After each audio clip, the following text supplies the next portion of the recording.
তাহিরপুর উপজেলা। ইতিহাস পাঠে জানা যায়, বৃহত্তর ময়মনসিংহ জেলার অধীনে ছিল তাহিরপুর। অতীতে তাহিরপুর নামে কোনো গ্রাম ছিল না। মূলত হিন্দুরাই এই এলাকার বাসিন্দা ছিল।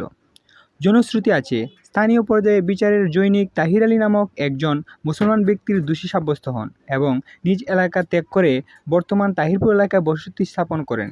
কালের প্রবাহে তাহির আলীর নামেই এই এলাকার নামকরণ করা হয় তাহিরপুর। 1877 খ্রিস্টাব্দে সুনামগঞ্জকে মহকুমায় উন্নতি করা হলে প্রশাসনিক ব্যবস্থা প্রসারে 1924 সালে তাহিরপুর থানা গঠিত হয়। পরবর্তীকালে উন্নীত থানা পরিষদকে উপজেলা পরিষদে রূপান্তরিত করা হয়।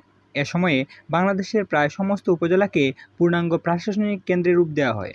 এই অধ্যাদেশটি 1991 সালে বাতিল করা হয়। পরবর্তীকালে 1998 সালে জাতীয় সংসদে উপজেলা অধ্যাদেশ 1998 পাস করে পুনরায় উপজেলা ব্যবস্থা প্রণয়ন করা হয়।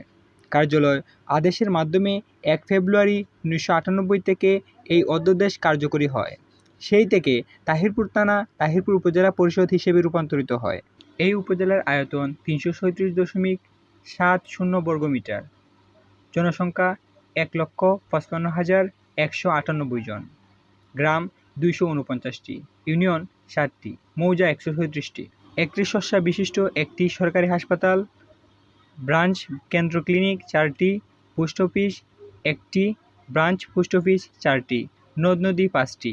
এছাড়াও তাহিরপুর উপজেলায় রয়েছে বেশ কয়েকটি পর্যটন স্পট: শিমুলবাগান, নীলাদ্রি, লাকমাছড়া, লালঘাট, টাঙ্গরহাওর।